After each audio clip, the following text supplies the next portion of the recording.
Welcome to the Traitors, a Traitors podcast. My name's Matthew, and I'm a writer working in TV development, and I am, of course, a handy faithful. The Traitors features deep dives into every episode of the multi-award winning hit TV competition series, The Traitors, as well as interviews with contestants from the shows. And this is season 3 of the podcast dedicated to The Traitors Australia.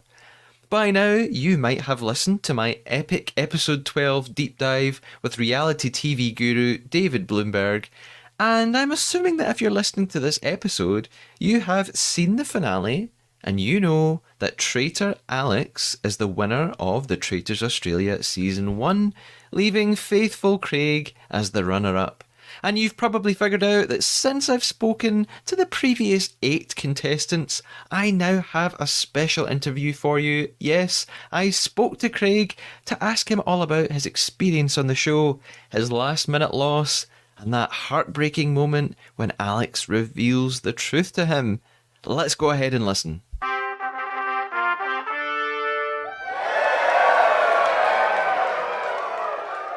Joining me on this interview special episode is an unbelievable guest. He made it all the way to the final episode and final banishment of the Traitors Australia before being betrayed in the most unbelievable way.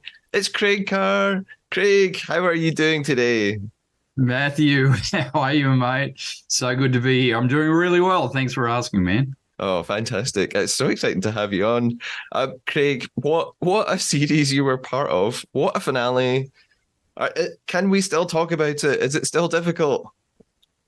Oh, look, it was an experience, that's for sure, right? So I guess there's living through it, so being part of it, and then reliving, I guess, what everybody ends up seeing as the final cut on TV. So and there's elements of that ring really true, and there's elements of, oh my goodness, that's not how it happened. It didn't happen like that. So yeah, it was like being through the most incredible experience and having to do it again. Yeah. Now, before we go any further ahead and I start asking you lots of questions, I'm going to introduce you to our game, which is called the Traitor. Our secret mission from here on in is to try and betray one another by telling a sneaky lie, an undetected lie at some point. So you can tell me something about the show, about yourself, about anything else, big or small, that is a total fabrication. For example, you could tell me that you snuck one of the silver bars into your coat pocket and nobody noticed. However, your lie can't be a fake opinion, like saying you think the silver bars were actually plastic. So we're looking for fake facts, not fake opinions. Does the game make sense, Craig? Makes total sense. But just for clarification, so Faithful Craig made it all the way through the show, and now you're asking me you want me to tell a lie now. Is that what you're saying? Yeah, I'm sorry. In that case... No, it sounds like fun. Okay, our game begins now. So, Craig, first of all, let's go back to the start. Why did you want to be part of the show? Well, I didn't, was the honest truth. So I got contacted and I said no, flat out. I said, no, thank you. I don't want to be part of it. And the main reason was because obviously as a business coach and work very closely with business owners, and my reputation and brand is very important in the market with respects to particularly honesty, integrity, that kind of thing. And so I was associated with anything called the Traitors. And they said, well, look, can we give you 24 hours to think about it?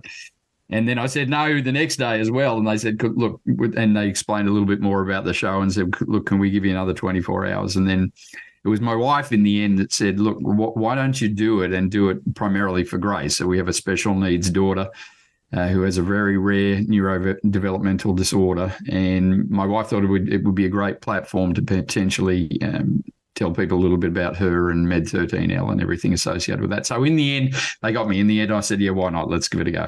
Yeah. And I think I know the answer to the next question. I get the impression you wouldn't have wanted to play as a traitor. Would I be right in thinking that? Well, yes, I definitely didn't want to play as a traitor. That was my biggest concern. I was preparing myself towards that time that I might have to play the game as a traitor, and thought how I would do that, still maintaining some sort of ethics and character around that. So it definitely crossed my mind. But the producers and myself had several conversations around the fact that I'm not very good at hiding my true feelings, my emotions. My wife always says, like, your face gives away exactly what you're thinking. So if I was a traitor, I think I would have been a horrible one, and it would have twisted me up pretty bad, I think. Yeah. Now, I have been working through the episodes of the show on the podcast. So along the way, some questions have come up in my mind that I thought I have to ask Craig about this. I'm going way back very early to episode 2. And what the challenge for that episode was, the challenge on the train, and you had to solve the series of puzzles along the way to stop the train. You played a key part here because you were very good at mental arithmetic. You solved a clue very well. I was going to say very quickly. How long did it take to solve that and to complete that mission? So it wasn't quickly. What happened? We ended up with a maths challenge that was too difficult for Mitty to even think that was right. They said, well, we must have got something wrong. It can't be that difficult. They would never have left us that difficult a piece of arithmetic without our phones, calculators, pens, papers, whatever. And they kept kind of arguing around our little group as it can't be that hard, it can't be that hard. And what was clear to me that nobody was going to figure this out in our group. And I thought, well, if this is what it is, somebody's going to have to actually figure this out. So when I recognized that nobody else, and this was probably the old school, remembering how we used to do maths at school, right? So I literally, it's a pity they kind of didn't show that on camera. I went over to the side of the train carriage and I was with my finger on the glass trying to mentally kind of carry the one and got there in the end with it. So thankfully we got over the line. And the girl, I remember literally Marielle, Justine was like standing there with their mouths open, go, what? No, how did you get that? I said, well, I just figured it out. So, yeah, so eventually so thankfully we weren't the reason that the train didn't make it, but we at least got it through to the final carriage, thankfully. You did. Well done. Very impressive. Thank you. Someone else who was sort of a big character at that point quite early on, and although she didn't last very long, the sort of repercussions of this person lasted, was Chloe the clairvoyant. What did you make of Chloe? Were you a believer in her gifts? Chloe, so she was a character for sure.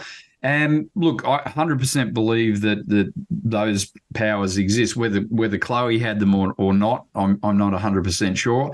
I'm certainly sure she believed that she did. I don't think there was any act to what she was doing. I think she genuinely believed in her ability to do that. And you could see that she was quite convincing to some. However, I think at that stage of the game, there were several predictions getting around. I just didn't see Chloe's as any different than anybody else's predictions at that stage. And about 50-50 was about what most people were getting, I think, at that stage anyhow. Now, something sort of relatively early on as well was you seemed quite focused on Olivia as a traitor until she was then banished, and obviously it was revealed that she was faithful. It seemed like that was quite a big... You seemed quite shocked by that. Was that the first big shock for you, or the first big realization about how good the traitors actually were? It was a difficult game, and like, to be honest with you and share some of the insights into the game, I knew Angus was a traitor and Claire was a traitor straight away.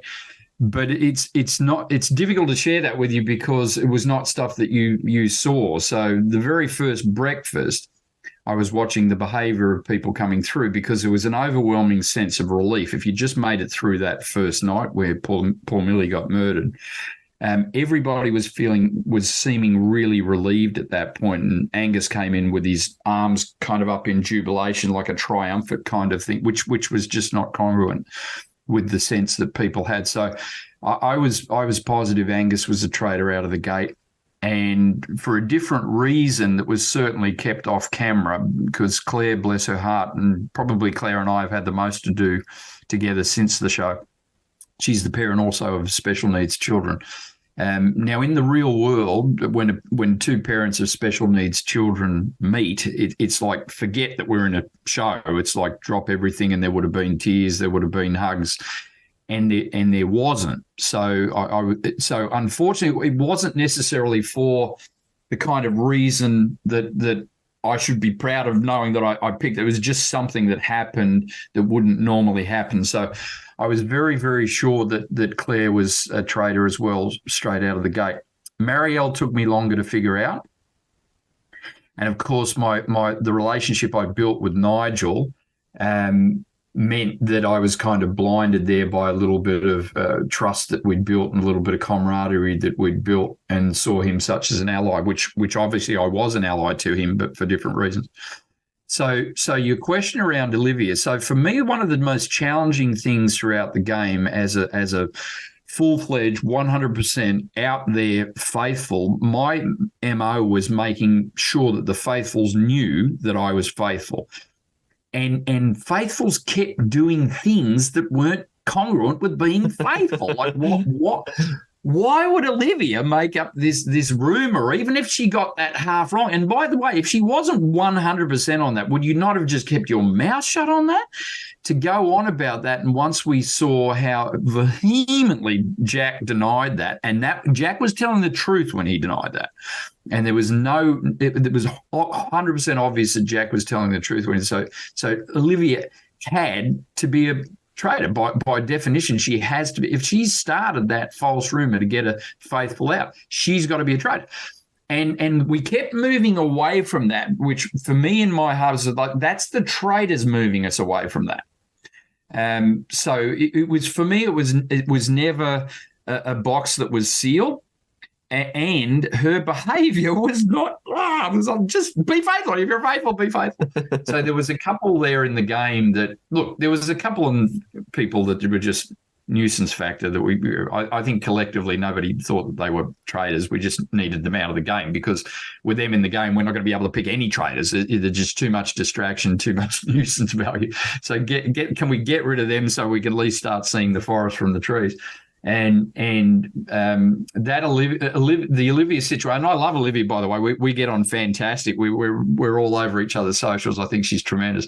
But in the game, I think she fundamentally made a mistake there, that the more she tried to solve it, the more guilty she looked. So it was just one of those ones that just needed to be sorted, for as far as I was concerned. Yeah. It's funny because I've spoken to several of the contestants now, and you're definitely not the first person to say, oh, I knew Angus was a traitor almost immediately. Yeah. Why do you think? I mean, despite that, Angus still survived until about episode 5 or 4 or 5. Why? If so many people really thought Angus was a traitor, why do you think he didn't just get banished immediately?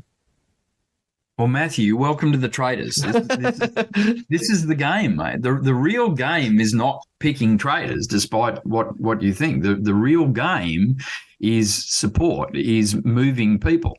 And you have to have enough numbers to get a traitor out. So knowing the traitor is step one. Knowing when to pull the trigger in order to get the traitor and not be murdered, that was the game. And there was some great people at picking traitors. Mark, as a classic example, comes to mind, but needed to play the other side of the game. So, like, I just kept looking at Mark in the banishment room and said, "Mark, you're dead. You're going to be dead. You're going to be dead." Like just so it was a matter of not even making yourself the poster child traitor hunter, but doing that kind of a little bit more behind the scenes to lobby the support and make sure that we've got the numbers. So the timing became right. And there was another kind of thing going on behind the scenes where it indicated that somebody actually for sure knew that, even though most of us knew that Angus was a traitor by that point, that Angus was actually a traitor, that something had come out and it had kind of been revealed. And one or two of the contestants seemed to be using that as some leverage. Well, let's keep Angus around to see if we can use him to identify a few more traitors. But I think Angus was kind of playing them. So there was that game as well. So there was quite a few games within the game. Yeah.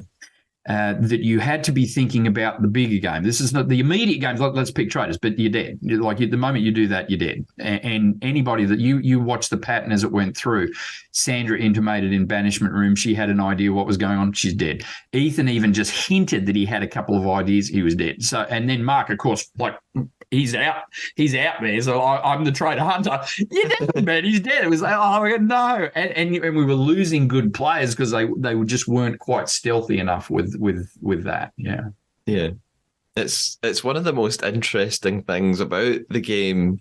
And I was just speaking to Matt a couple of days ago, and this is exactly what we talked about for a while, that you're just what you said. You're trying to find traitors, but actually the wisest thing to do is not to speak up too much, because you just make yourself a target. So it actually means that being a faithful is incredibly difficult. You have to be, it must be really stressful actually to constantly be juggling all these things in your head and figuring out when to vote, when not to vote. It's a totally different game. Like we were lucky enough to catch up with Nigel and his wife Alana and the two boys. They came up and visited us on the Sunshine Coast after the show had been all done. And we had a beautiful time with them. The kids were all playing together, and we had some other family up at the time. So it was exciting for them to meet Nigel and whatnot as well. But hearing him describe to the family his experience of the game, and Marcy and my wife and I were looking at each other go, that he played it. It was a totally different game for the traitors as it was to the faithful. They had a totally different. We were in the same game, but it was a totally different experience for them than it was for the faithful. So it was really interesting to see that from their perspective, because at that stage, of course, we hadn't seen the game, so we had no idea what Traitors Towers looked like. We had no idea what the traitors talked about. So we had no idea of what actually went on for them. So it was a very, very different game for those guys. Yeah. Now, I'm going to swerve a bit here and ask a sort of silly question. And then we'll come back to the serious stuff. Sure. I was rewatching the finale a couple of days ago, and as various sort of montages and recaps of the whole season were coming up on screen, I sort of noticed something. I noticed something about the color palette of everybody's clothes. It was, were you advised about what color of clothes to bring? No, we were told that we had to pack as if we were going to be there for 5 weeks, and we were told specifically that we had to have 15 different sort of camera outfits. They had stylists there, and we were meant to sort of send here's what we're going to dress like, that kind of thing. Okay. I just sort of became very aware, no one's ever really wearing like really loud, bright colours and patterns. It's all sort of very neutral, black and white. We got the kind of memo on these colours don't work for TV and these patterns, and certainly like no branding. We couldn't have a big Nike shirt or something like that. So So there was look, everybody was allowed to kind of dress their style. However, obviously it needed to be just run past, I guess, production or wardrobe or whoever does that. But I got a tick of approval straight up, and I might add with a really nice. Well, we love your style, Craig. It's really classy. That was a nice little bonus. But that's a nice compliment. So, the one thing that they were a little bit like, if we brought warm clothes, we were allowed to wear warm clothes because it was freezing there, and for a Queenslander, we're used to the hot temperature. So for me, I was like, part of the time, I was like, but Craig was really quiet. No, Craig was freezing. They couldn't have the camera on him because his teeth were chattering too much. Of course, there is an exception to what I'm saying about the clothes. When I interviewed Dirk a couple of weeks back, Dirk did his interview wearing his red tracksuit. Do you still have your red tracksuit from the missions? Of course, I've got the red track. That's a number one question. I'm surprised it took this many questions to get to that one. Yes, the red tracksuit it hasn't been worn since. Unlike I touched base with Lewis the other day, and Lewis says he doesn't go anywhere without his red tracksuits. So I honestly haven't worn it again since, but it's there in the wardrobe. Maybe the grandkids will get a kick out of it in a few more years. Maybe, yeah. Excellent. I'm so glad to hear that. Because I just assumed that they would. I don't know. They would keep them. You would never see them again. And then I think we had two. We had two. Obviously, we had two each, but a couple of them got absolutely decimated in the paintball challenge, and there was a few challenges like that where we got pretty down and dirty. So yeah. No, I said, well, we'll swerve back to the serious now. Sure. In episode 10 is a big episode because you had to face this big decision and you helped banish Nigel. And that must have been a huge, very sort of quick shift in emotions because, you go from being really upset, obviously, at having to write down your friend's name to then being elated because you got it right and he was a traitor. How was that banishment? Yeah, that was a hard one. Made easier by the fact that I was on death row. So process of elimination. Mm-hmm. We didn't want to banish anybody on death row because that just made the odds even worse in our favour for myself, Paul, and Kate. Going around who we believed, and there was just a little slip or two with Nigel in those last couple of episodes. So the relationship that him and I had in the show was very strong. After the show, will be even stronger. Like we'll be friends for life. There's no question about that. But in the show, we certainly bonded really strongly. But there was a couple of little slip ups when we'd figured out that Marielle was in fact a traitor, or we were pretty certain she was. He was very, very reluctant to jump on that bandwagon. Mm-hmm. And that was kind of the nail in the coffin for me. That was unlike any behavior he'd had with me. Him and I were very, very aligned in terms of what name we were putting down. And that was the hardest I had to work with for him or on him for the entire show in terms of the name I wanted to put down. So that was a big red flag for me. And then the process of elimination that day and the effort that he'd gone to sort of make sure that I'd got that shield, the one that Lewis won that day. There was just a couple of little slip-ups in that and go, oh. And I didn't want to think it was. And the way that just played out, I thought what I'd convinced myself of that he'd been recruited. But as it was, so the change in behaviour that you saw from me, they were both genuine. They're both genuine emotions. One was the fact that I've just had a hand in getting rid of probably my best friend in the show, my closest ally in the show, and then him being revealed as a traitor, and then a couple of things. So what the emotion that you saw, I don't know how they did with the edit. What happened is it was kind of like a, oh my God, like because a couple of things in that last banishment room when Nigel went, you cannot believe how much he turned it on. It's like, I will go out, I'll put my neck on the chopping block. Craig is a 100% faithful like that. It was like it made me feel so guilty about putting his name down that he was going out to such a length, insisting that everybody knew that that Craig was faithful. And then he said, I'm a traitor. I go, well, of course you knew I'm a faithful traitor. So that was kind of that shift in emotion that you saw, and just surviving another banishment, getting another traitor. So, and that was the hard one. So we knew then if there was 4 to start, that we got them. We got all 4, and there's still one of my proudest achievements in the game was that we got all 4 traitors, the original 4 traitors. We got them all during the course of the game. So I was really, really stoked with that. Yeah. And of course that leads on to Alex, who was a traitor but wasn't a traitor from the beginning. Yeah. So, I mean, it must be difficult to watch back and see moments. God, she's so good at lying. Mm. Is there at least some solace in the fact that, well, she wasn't lying the whole time? She was faithful up until a point. Does that make it easier? Oh, look, I don't think there's nothing easy, hard about. I mean, it's how the game went, man. And Alex, like, bless her heart, she's played an incredible game. And look, I'm more than happy to admit that I just couldn't have done what she did. So it was her and me. She's going to win every day. She's going to win. I'm never going to win in that scenario. So, to your question though, I think that's what. Look, I think so. A couple of things around that is my opinion on this, and because obviously I've spent a lot of time, whether I wanted to or not, analysing the whole thing and what I could have done differently, what could I have done better.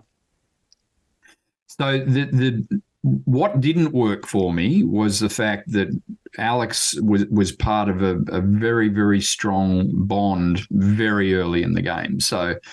That was kind of day two with Teresa and Fee and myself. That was a lot. So if your name comes up, you tell us. If my name comes up, you guys tell us. We'll tell you vice versa. And it was just the three of us. And then Fee, bless her heart, wanted to bring a couple of other people into that, and we ended up calling it sort of Fee's Faithful Five. And that was Nigel, Alex. Can you believe our luck on that one? Thanks very much. But anyhow, that's how that alliance worked. So something happened in the course of the game. It was early on. And there was one particular person that was rubbing a few people up the wrong way. I don't think there was a consensus necessarily that he was a traitor, and you'll know who I'm talking about. However, certainly there was some issues throughout the game. So, and now one of them in particular, Fee had been quite upset, and there was some issue brought up with respects to mental health, and she was quite upset about that. Now, it was a point in the game. The cameras are always there, so you don't know what's going to end up in the edit and what's not going to end up in the edit. But I didn't really care what Australia saw or didn't see there. I just saw somebody that had a need, and her and Alex reminded me very much of my two sisters when they were younger. So I grew up in horrific abuse. In every sense of the word for the first 20 odd years of my life, and my sole purpose in life was to survive and to keep my two sisters alive. I think to this day, the reason I made it to the end of the game is because of my survival instincts. So these were born into me as a child. I shared a moment on the couch with Fee in order to potentially help her just where she was in her headspace at that moment. And I shared that I'd lost my sister to suicide as a result of the trauma and the abuse that happened to her. She never fully recovered from that and ended up taking her life in later life. So I shared that moment with Fee, and Alex was on the couch as well. So I think in that moment, Alex saw the real me, the kind of soft side of me, and I think she's smart enough and clever enough to figure out both the good bits about Craig and the flaws in that personality, that they can be led by heart, they can be manipulated. And in the context of that, I don't think Alex would have ever done that to me ever in real life. However, in the context of that game, I think she used that, or that opportunity just was there for her to use. I mean, there was lots of things that just happened in the game, and if you're at the right place in the right time, I would have loved to be in a couple of those different cars. When Marielle says there's 4 people, why the hell wasn't I in that car? There was so many of these little things. You go, oh, guys, didn't you figure that? We never even saw that. We weren't there. Jeez Louise. So I think she just happened to be in the right place at the right time when I was revealing who I really am, like my real personality. And she knew in that moment that I would do anything to protect those 2 girls, herself included. Mm-hmm. And at that moment, she was faithful. And at that moment, I would have done anything to protect those 2 girls and get them to the end. So that just happened to play into her hands in a way that she could use that without really having to do anything too difficult. I mean, yeah, she threw on a few tears and whatnot, but lots of people were doing that, and it didn't necessarily fool. So yeah, it was just one of those moments in the show where oops, oops. And guess who was else I sitting on that couch when you revealed that? So yeah, it was just one of those things. Yeah. And there are a couple of moments where you do suggest that Alex could be a traitor. In episode 11 and 12, you do briefly say to other people, could it be Alex? But from what we see, editing could be doing anything here, but it seems like you don't linger on it too much. I wondered if you really did suspect her, or was it just something you have to say to other players to sort of throw them off track and be clever about it? No, it's more the latter, but it's not the throw off track. So a couple of times I'd throw a name out and just read the body language around that particular group and to see whether or not I can get any support around that. Nigel and I spoke about a lot of different names throughout in times that you didn't necessarily see on camera. And Alex's name came up a few times. But I just couldn't be sure. And so the big mistake was when we voted Teresa out. That was the big manipulation. The girls really put the pressure on Lewis and I, and Teresa kind of she just lost it in that episode. She just lost a bit of momentum, lost a bit of her power, and she just disengaged. And it only has to be a tiniest bit, and it just went bad. That was essentially when the game was lost as far as the faithfuls were concerned.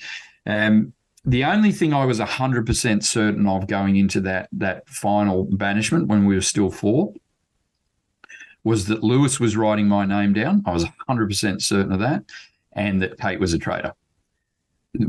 So the only thing I wasn't certain of was whether Alex was or not. And that's how I played the final stage of the game. And yeah, you saw what happened, right? So, but I had to go. I didn't have the space left, and that was the mistake on losing Teresa. I didn't have the space left to ignore something I was positive of, that's something I was seeing, for something that I might be right, might be wrong. So yeah, it's just one of those things. And that final, that final half hour of that last episode, I just think is some of the most intense television I've ever watched. I can't imagine what it was like to actually be there. How long did it take to film the sort of final 2 banishments? I mean, it looks like it all happened in one day because I think you're all wearing the same outfits. So how long did Lewis's banishment and then Kate's? All day and night. Yeah. Oh, okay. So I don't know, 16 hours, 17 hours. Yeah. It was hard. And like, I don't know about the other guys at that, and maybe the Traitors slept well, I'm not sure, but I didn't have much. I didn't think I had any sleep that night, and the night before was only an hour or two. So that.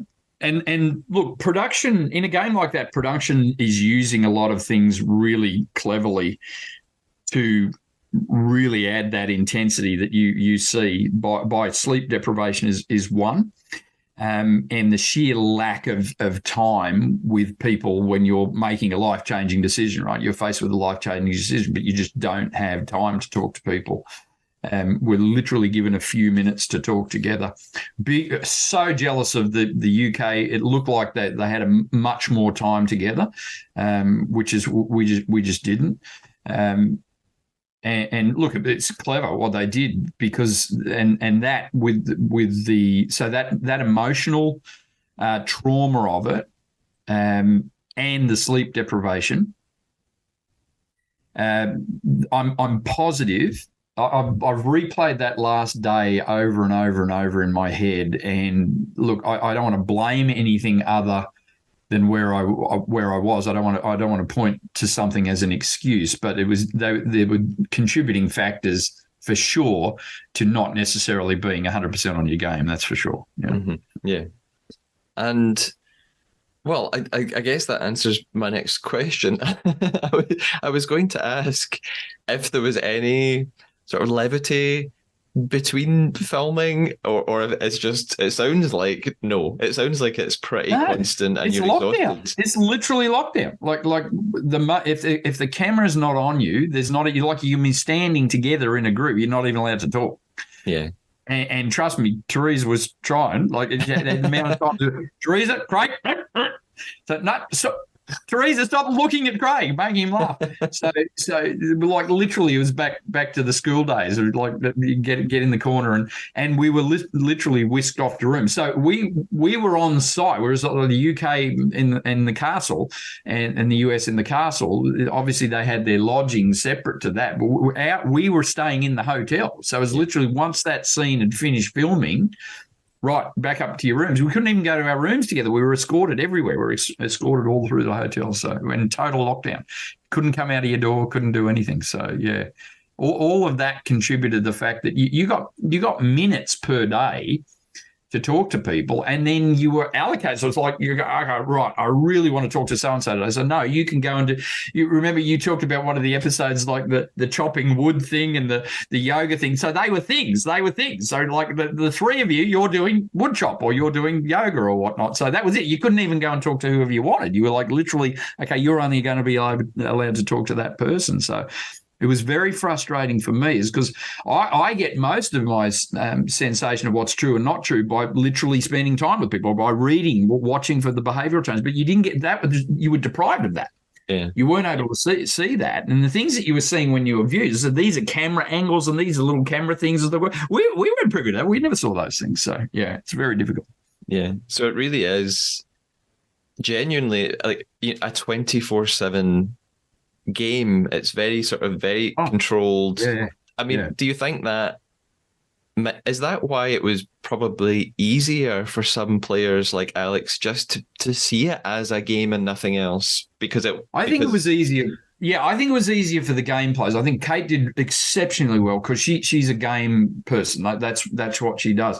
For me, it was difficult. And this is one of the main reasons I didn't want to do it in the first place, is because of the trauma that I'd endured. And I knew for me it was going to be very, very hard to separate this from life, and my experiences of life. And it was really, really hard. Even to that final episode, like I don't know whether they could cut it or not. I was really proud of the fact that I looked at Alex and said, "Congratulations! I'm so happy for you. I'm super proud of you." I don't know if that ended up in the edit or not, but I just could not hide the devastation that I felt. The entire purpose of doing that show was to raise awareness for our daughter's special needs and to just give testament to my wife and her heroic ability to look after this girl. She's nearly 22 years old, but mental age is about like 3 years old. She's just given up her life to look after this girl. I just wanted to raise some awareness for the women that have to do that for their children and for the children themselves. And kind of that was all edited out of the game. And my devastation at the end was not for me. Like I was thrilled that Alex won. I think I was stoked that she won, but I was devastated that I'd let my family down, that I'd let the girls down. That the one reason for going in that show, and I hadn't done it for them. And I was just, if the earth had have opened up, I would have stepped in at that point. It's nothing to do with me, nothing to do with my personal sense of wanting to win the game. For me, it wasn't even. I didn't really care about the game for me. I enjoyed the opportunity as a business coach, as somebody that deals with human beings and creating transformational change and understanding people's blocks and limiting beliefs. I loved the challenge of it. For me, it was like a test tube. It was just like fantastic, getting this human behavioral experiment. So for that part of the game, I go, this is really cool. And a lot of those elements kind of played out and obviously helped me get as far as I got in the game. But that actual moment went from elation to, well, you saw it, because I thought, well, maybe Alex and we've done it. This was the plan from the beginning. Fee wasn't there with the end of us, but the three of us, right on day two, the three of us, Alex, Fee, and I said, well, we're going to do everything that we can to get to the end. And so for me, it was like we've fulfilled that day two promise. and Alex and I made it to the end, but she was a traitor. Oh my God. So the final cruel twist of the game. But hey, I bet it made some good viewing though. It absolutely did. I mean, I wouldn't be doing this podcast without the Traitors Australia, honestly. Yeah. And I mean, at that last moment, that final vote, it's you, Kate, and Alex. Yeah. Was your mind made up? Right, I'm writing down Kate's name.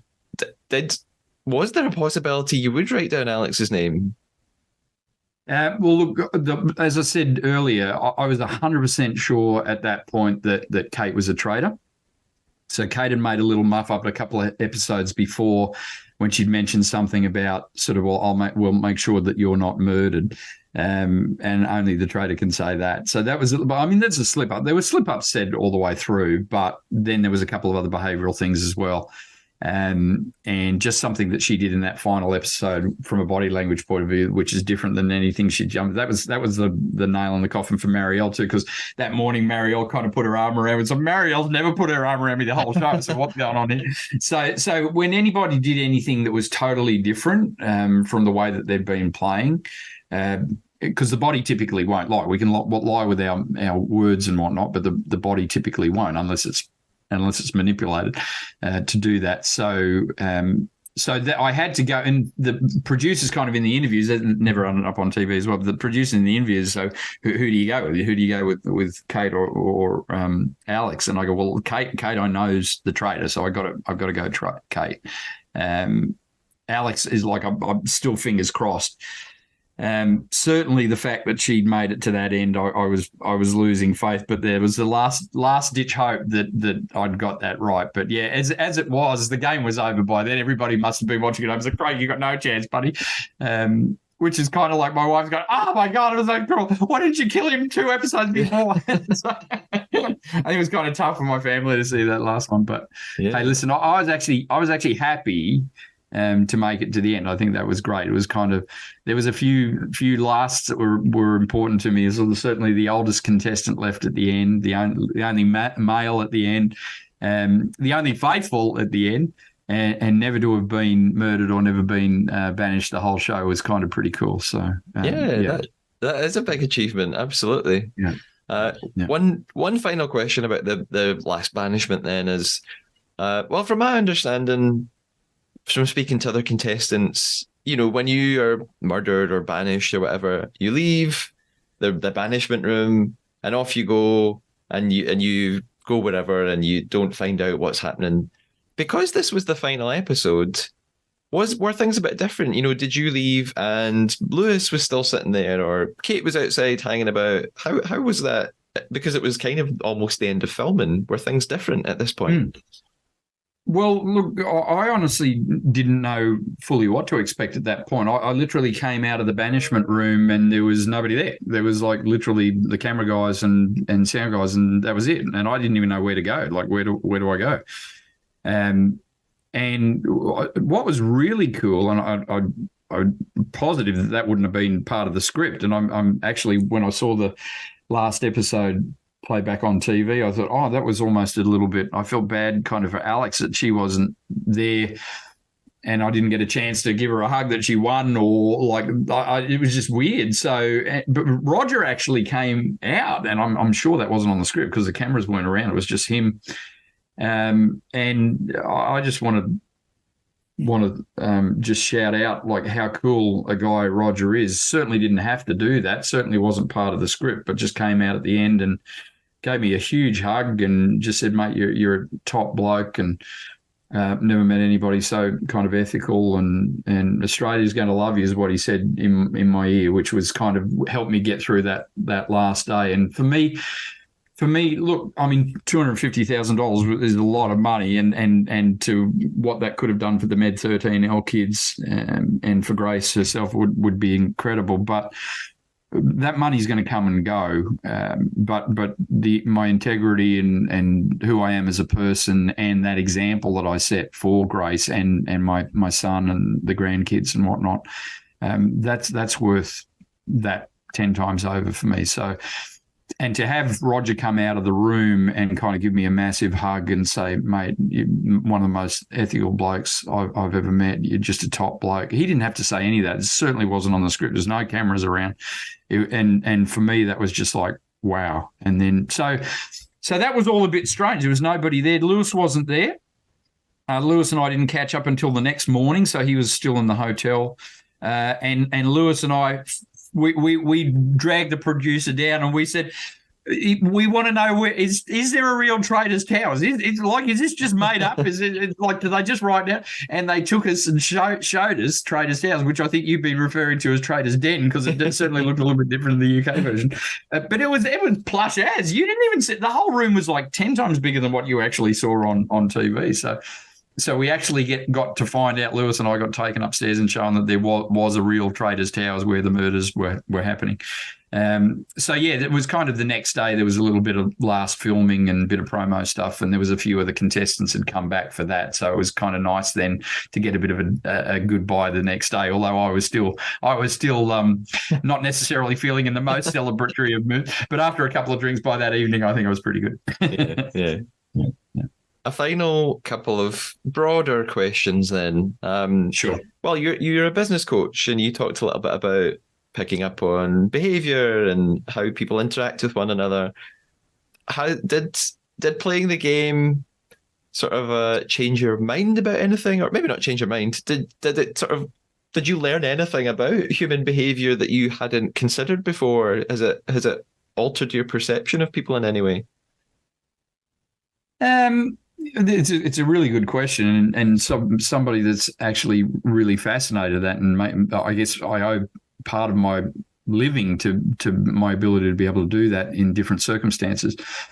Is it recognizing when you're seeing that manifest in real life situations very different to a manipulated situation or an artificial situation? So there were some nuances in the game that I hadn't prepared for. However, there was some things that I totally expected to see and became great. The fact that I was able to observe some of these other things that people weren't. There was also frustrating elements to that as well. Whereas, like if I believed in my heart, if I could have caged Matt a little bit better, Matt could have become a really useful weapon. But he was just like, no, Matt, slow down. Even Mark to that point was like, I just wanted to pull Mark back a little bit, because Mark's nous and ability to be able to read beyond the surface kind of act, and to who he's really, really clever. I understand he's in law. If he continues in that profession, he's going to be extremely successful. He's very good. And look, the other part that I totally didn't expect was to meet such a diverse group of people, because I guess for the last 2 or 3 decades, for me, I'm meeting the same kind of like business owners, investors, entrepreneurs, that kind of thing. So to meet a totally random section of the Aussie community from all walks of life, all ages, all backgrounds, that was a fantastic petri dish for me to kind of study. And I think Kate and I got so close because I could see she's almost as obsessed with human behavior as I was. So we had some great chats in there. And so so the opportunity to make some great connections with people in the game was an absolute bonus for me. So people like Justine and Nigel particularly, where we even talked about maybe doing something out of this to raise awareness for the whole mental health piece, because all the three of us have speaking backgrounds. We're professional speakers in some way, shape or form. And we just never really got the publicity in Australia, Matthew. It's just like to the level that you did in the UK. We're kind of an unknown quantity here in Australia. We gladly walk around the shopping centre and the airport. Nobody knows who we are. So I don't know what you guys did better than what we did in terms of promoting the show. But so I kind of got a bit off track there. To come back to your original question, and let me finish that bit on with respects to the relationship. So great relationship with Fee. We've caught up since the show. With Justine, I've caught up with since the show. Obviously, Nigel, we've spent time with him and the family since the show. He's looking forward to when we've got to do a couple of business events in Tasmania. We're going to catch up. So there's been a huge amount of positives coming out of the show, and the big takeaway, which I think specifically answers your question, is it was so I've never proved this myself. So can Craig just survive, do well in a social situation outside of the branding, outside of what I'm known for, who I'm known by, the amount of people I've spoken in front of, the amount of countries I've visited? Craig, just Craig, no branding, no reputation, just him. Can he get on in a social situation and use that skill set? And I kind of proved to myself that I can do that. So I was really proud of that. Yeah. And a final question, kind of leading on from that, what advice would you give to a future contestant? Someone is about to go and play the Traitors. What would be your sort of golden advice to give to somebody? Oh my goodness, Matthew, this is the question. This is the best question you've asked today, and I'll tell you why. You wonder why we didn't see a lot of Craig, particularly through the earlier parts of the show. We didn't see a lot of Craig. You know why I'm convinced you didn't see a lot of Craig is because I did not stop telling them what I was doing to pick traitors. What I was doing to pick this person, pick that. Every interview was about how are you reading that person? How did you know that person? Every interview that did, and I don't think I meant maybe one or two snippets of an interview you even saw of me.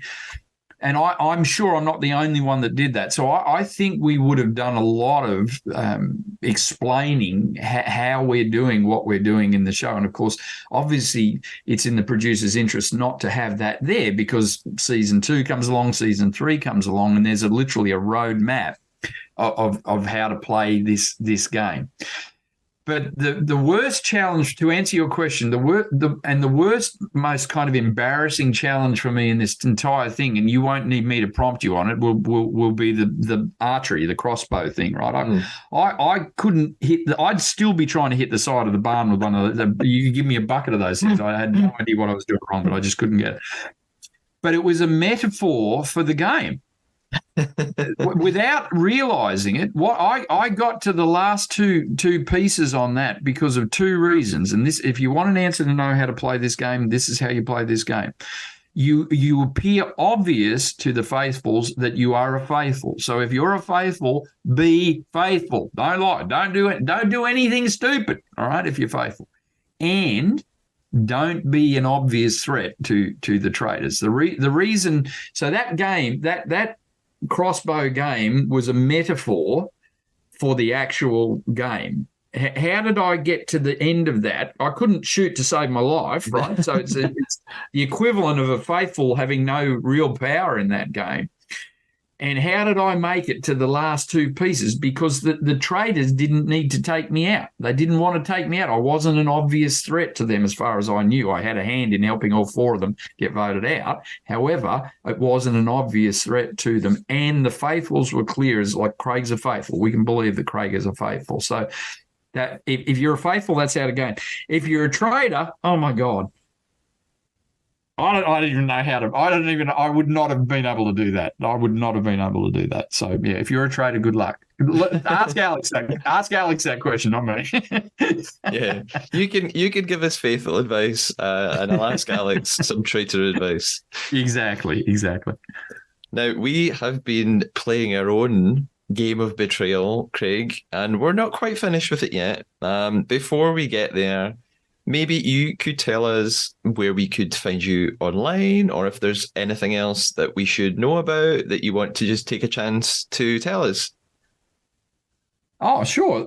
So I'm just Craig Carr on most things, Carr.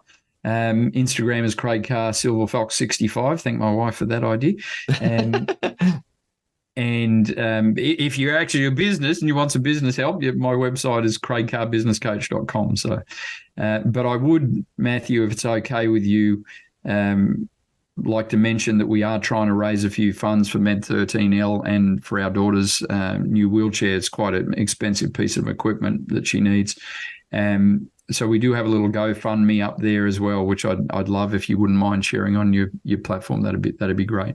Yeah, they can find that on my Instagram. If they haven't clicked the link in the bio, you'll see a little bit about Med13L and Gracie's GoFundMe. So that'd be wonderful, mate. I'd be very grateful. Yeah, absolutely. I will definitely do that. Uh, Craig, we have been trying to betray one another. We've been playing the Trader Traitor. I have to confess that I told you a lie at some point during an interview. Have you lied to me at some point? Well, I did. I hate to admit that but I did. Okay. And I survived the whole game without doing that. Now you look what you've turned me into. but if it's any consolation to the faithful Craig followers out there, I've got no idea what Matthew's lie to me was. So I still can't pick it. Okay. Well, I'll give you some extra thinking time. I'll guess what your lie was. Right. And I'm actually really struggling. I was paying attention throughout, thinking, right, when's this lie coming? And I think that's I what really I forgot don't. to do. There's only one thing I made a little note of, so I'm going to just have to go for it. Hmm. My guess is you mentioned Nigel, and you said Nigel came to visit you after filming, and you said he came with his wife and his kids. I'm going to just guess you said he came up with his two boys, and maybe he has two daughters, not two boys. Is that the lie? Geez, you were really bloody close there, man. You are good at this thing. So no, that wasn't the lie, but you were very, very warm. So he didn't in fact bring Alana up on this visit. So it was just him and the two boys. So close, so So close. you were there. Something must have happened to my voice in that section. So man.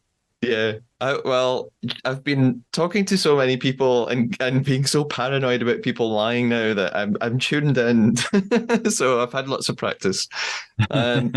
Any idea what I might have lied to you about? I had no idea. I was thinking it would probably be something about the show, because if you lied about something else, I wouldn't know whether you were or you weren't. But I thought you were pretty accurate on most things in the show. Okay. I missed it though. I missed it. So well done to you, mate. I'll have to reveal it. It was about the show, kind of. I told a little lie. I said that I interviewed Dirk and that Dirk was wearing his red tracksuit for the interview. He wasn't, but I interviewed Paul, and Paul was wearing his red tracksuit. Oh, I love it. I love it. I did remember you saying that, but that was perfect because that was totally plausible. Yeah, I thought that's believable for Dirk. I could make that up and might get away with it. So Dirk wanted it to be a blue tracksuit, however, not a red one. And there's a rumor getting around that season 2 they're going to have blue and red tracksuits. So I think Dirk's a little upset that he didn't get a blue tracksuit option. So devastated.